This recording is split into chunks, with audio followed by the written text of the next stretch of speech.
ये आखिरी सत्र है।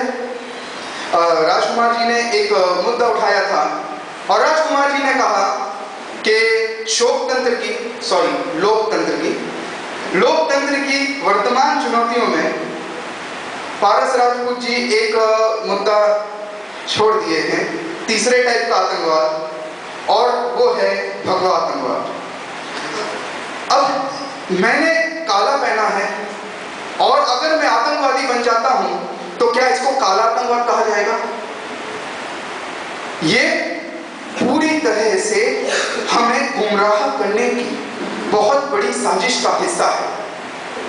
हमें आतंकवाद में फर्क समझना चाहिए कि ऑफेंसिव क्या है और डिफेंसिव क्या है, आक्रामक मुद्रा में कौन है और बचाव की मुद्रा में कौन है।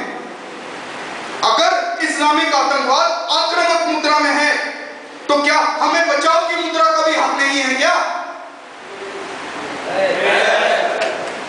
भगवा आतंकवाद, जिसको भगवा आतंकवाद कहा जा रहा है, दरअसल वो भगवा आतंकवाद नहीं है। वो हर प्राणी का, जैसे कुत्ते को लात लग जाती है तो वो आपको काट लेता है ना, सनातन धर्मी तो शेर हैं और हमको हमारी गुफा में दहाड़ा गया है, तो क्या हम चुप रहेंगे? बिल्कुल नहीं। अभी यहां पर अग्रवाल साहब ने कहा कि कृष्ण को कृष्ण होने से पहले गोपाल से गुजरना होता है। कृष्ण भगवान ने कहा अध्याय 2 में श्लोक 37, हतो व प्रपस्यसि स्वर्गम जित्वा को भोक्ष्यसेमहि तस्मत् उत्तिष्ठ कौन्तेय युद्धाय कृतनिश्चया। कृष्ण भगवान हमें कह रहे हैं कि हे अर्जुन, हे कुंती पुत्र, ये युद्ध जो तुम्हें मिला है ये स्वर्ग के खुले हुए द्वार की तरह है।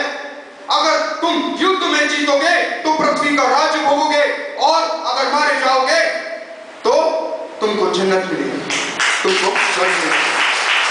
यहां पर भगवा आतंकवाद हिंदुइज्म का सेल्फ डिफेंस मैकेनिज्म है और मैं इसके पूरे समर्थन में हूं।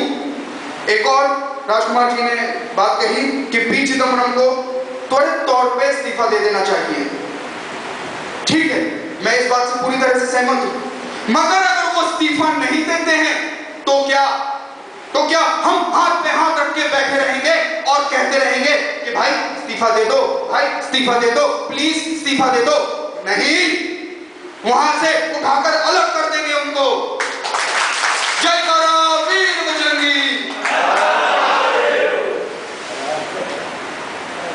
शोकतंत्र की एक और बहुत बड़ी समस्या हमारे सामने अभी आई नहीं है। विदिन 365 डेज, विदिन 400 डेज वो समस्या हमारी आंखों के सामने होगी और वो समस्या होगी अमेरिका का इराक और अमेरिका का अफगानिस्तान और पाकिस्तान को छोड़कर जाना। अभी उस तरफ ईरान लगता है अफगानिस्तान के, इस तरफ पाकिस्तान लगता है।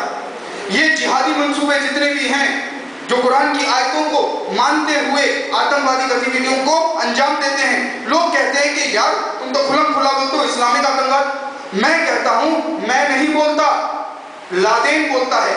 मैं नहीं बोलता, अल जवाहिरी बोलता है। मैं नहीं बोलता, अल मुहाजिरीन बोलता है। जब वो कहते हैं कि हम मुस्लिम हैं और ये इस्लामिक आतंकवाद है, तो हमको बोलने में हिचक क्यों?